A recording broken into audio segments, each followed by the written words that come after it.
Hola, ¿cómo les va? Bueno, continuando con lo que veníamos viendo del sistema reproductor, habíamos analizado cuáles eran las estructuras, los órganos externos e internos en el sistema reproductor masculino, en el femenino.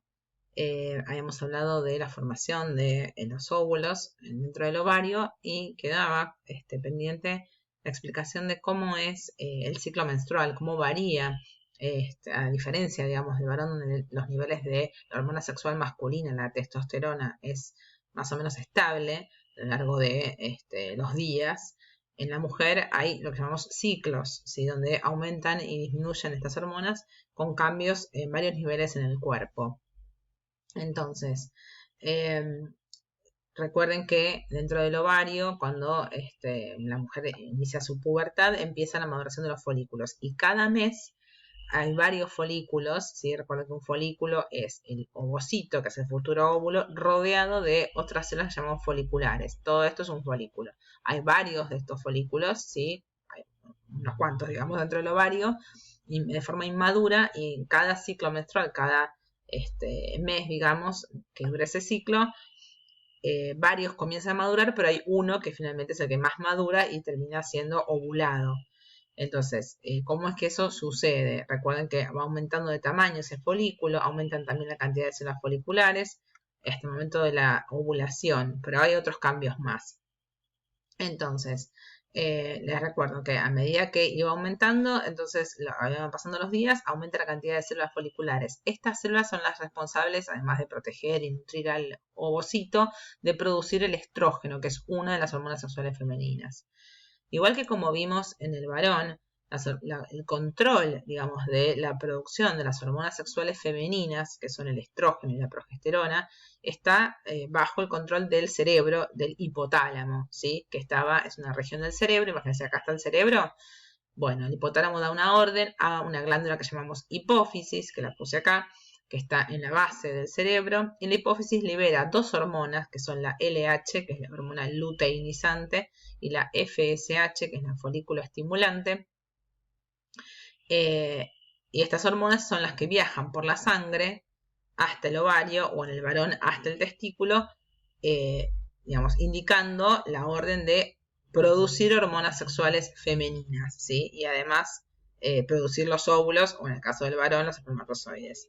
Entonces, siempre es este eje que llamamos hipotálamo, hipófisis, glándula, o sea, en realidad es hipotálamo, hipófisis, ovario en este caso, ¿sí? Es como todo un eje de órdenes. Y recuerden, de vuelta, una glándula es un órgano que produce hormonas, y las hormonas son mensajeros químicos donde se producen, digamos, en un órgano, por ejemplo, en la hipófisis, en la base del cerebro, y viajan por la sangre, por todo el cuerpo, actuando en diferentes lugares, según donde haya un receptor para esa hormona. En el caso del IHFSH, hay receptores en el ovario, no hay en otros órganos, digamos, principalmente en el ovario. Entonces ahí es donde van a actuar produciendo, digamos, haciendo que el ovario produzca el estrógeno y la progesterona, ¿sí?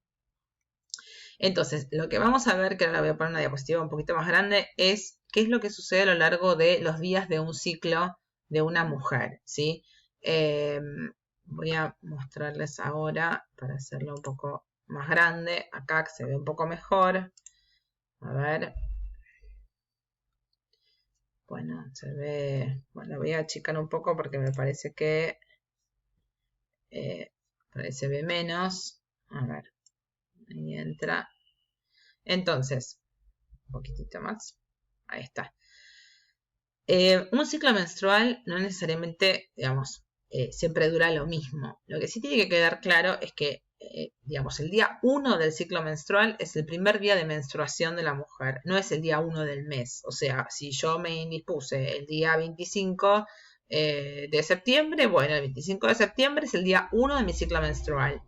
Y ese ciclo en promedio, digamos, dura 28 días, pero la verdad es que hay ciclos de 25 días, de 26, de 30, de 32, puede variar, ¿sí? Nosotros siempre tomamos el ciclo promedio, pero sepan que eso puede variar, y las fechas, digamos, donde suceden las cosas pueden variar en función de cada mujer. Pero sí tiene que quedar claro que el día 1, digamos, no es el primer día del mes, sino el primer día de menstruación. Y que el ciclo tiene como 3 fases, digamos, principales. La primera es la fase menstrual, donde ocurre la menstruación, ¿sí? Por eso se inicia con la menstruación. Esos primeros días de menstruación, todo lo que dura la menstruación es esa primera fase que llamamos menstrual. Puede durar 2 días, 1 día, 7 días, dependiendo también del cuerpo de cada mujer. La fase intermedia es la fase folicular, en donde maduran los folículos que estuvimos viendo y ocurre la ovulación. Y luego de la ovulación empieza la tercera etapa, que es la fase luteal, que ahora voy a explicar qué es lo que ocurre ahí, porque se llama así. Entonces, lo que vamos a ver en este esquemita, que es lo mismo que está en el esquema de la otra diapositiva, es los cambios que suceden en el cuerpo de la mujer a lo largo de esos días. Y según qué parte del gráfico estamos mirando, es dónde están esos cambios.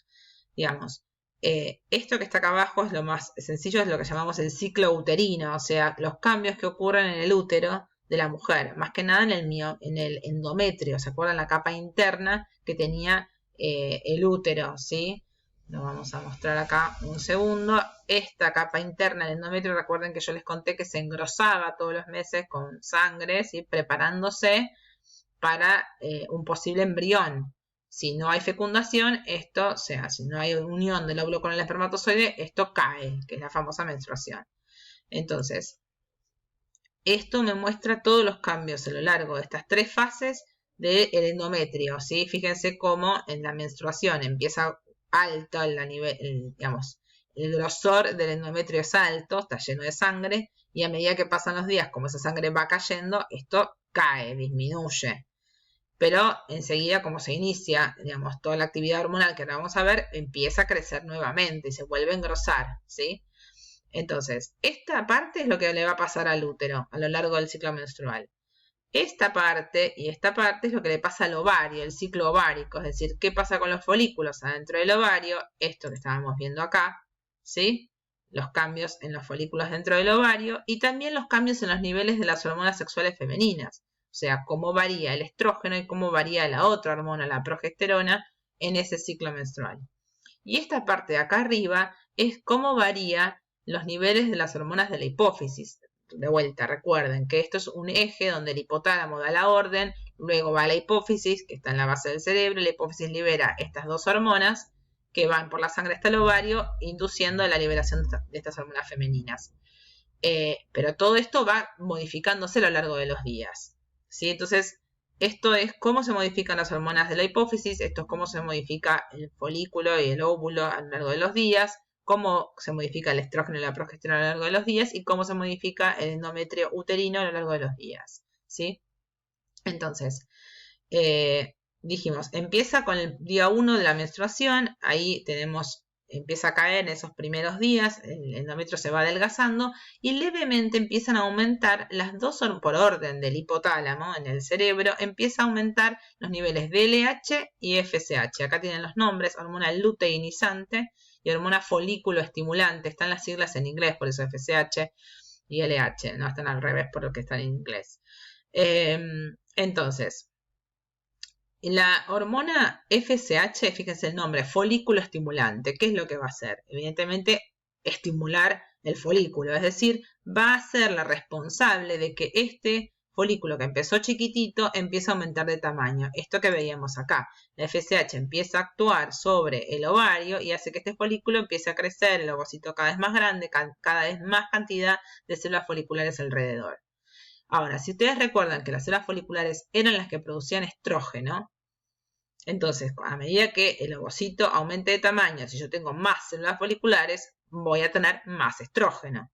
Entonces, fíjense, si yo bajo un poquito, o sea, voy viendo que la FSH más o menos va aumentando el tamaño del folículo y a medida que esto sucede, el estrógeno va aumentando también, ¿sí?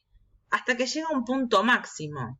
¿Qué significa esto? O sea, cuando yo tengo el folículo, ¿se acuerdan del folículo de Graf? El de mayor tamaño, tengo la mayor cantidad de células foliculares, es decir, la mayor cantidad de estrógeno posible, ¿sí? En la mujer. Tengo un pico, que llamamos un pico de concentración del estrógeno. Entonces, voy a mostrar esto un segundito. Nosotros veníamos teniendo, por orden de la hipotálamo, la hipófisis produce FSH, LH también, pero vamos a centrarnos primero en esta. Este FSH aumentó el tamaño del folículo en el ovario y eso aumenta el estrógeno. Cuando yo llego a un pico de estrógeno, el estrógeno es una hormona, viaja por la sangre y llega hasta la hipófisis y también hasta el cerebro en el hipotálamo y le indica, mira, tengo una cantidad enorme de estrógeno, hay un montón. Eso significa que el folículo está listo para salir porque es el mayor tamaño del folículo.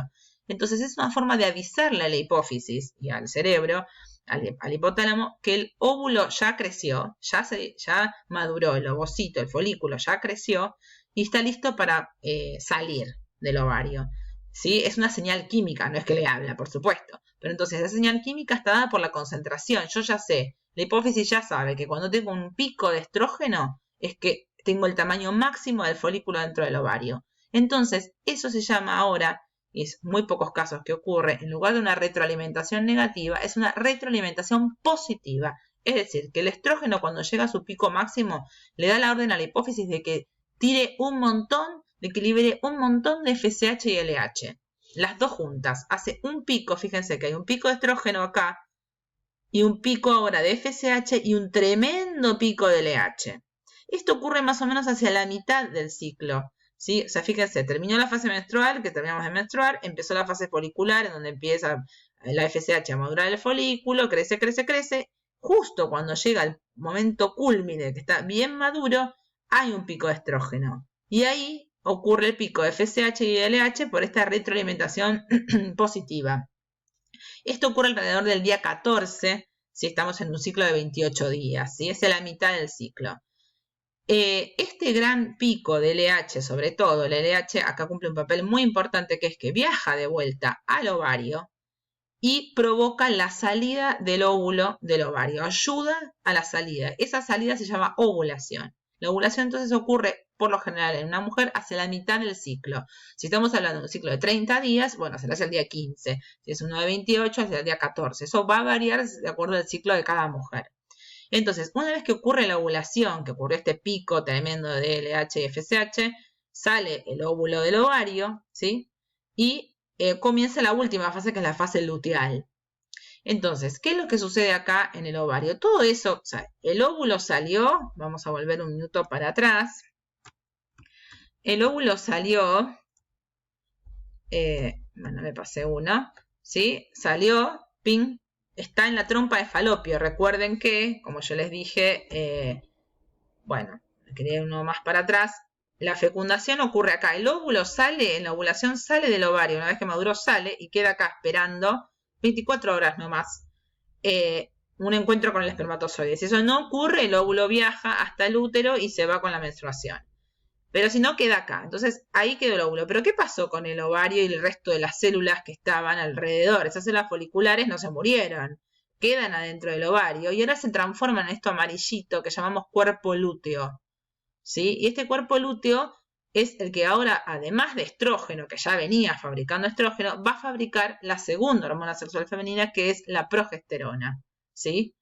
Entonces, fíjense, yo tengo entonces momento cúlmine de crecimiento del folículo, hay un pico de estrógeno, el estrógeno viaja, hace retroalimentación positiva en la hipófisis, en el hipotálamo, le da la orden para que fabrique un pico de LH-FSH y ese pico de LH viaja de vuelta al ovario, produce ¡pac! La salida, la ovulación.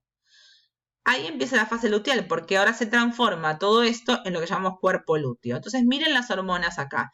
A partir de la ovulación baja un poquito de estrógeno, pero después se mantiene el estrógeno y ahora empieza a subir la progesterona, porque aparece a partir de la formación del cuerpo lúteo. Entonces ahora yo tengo las dos hormonas sexuales, ¿sí? En altos niveles. Tengo estrógeno y ahora tengo progesterona. Las dos. La progesterona tiene una función muy importante, que es engrosar mucho el endometrio, porque es el momento de mayor fertilidad cuando el óvulo salió del ovario y está ahí en la trompa falopio, con una gran posibilidad de encontrarse con un espermatozoide, así que tengo que tener todo preparado para ese momento. Entonces la progesterona engrosa mucho el útero, el endometrio, preparándose para una posible fecundación, ¿sí? Pero ahora va a ocurrir otro fenómeno de retroalimentación cuando están las dos hormonas juntas, que se los digo en el próximo video.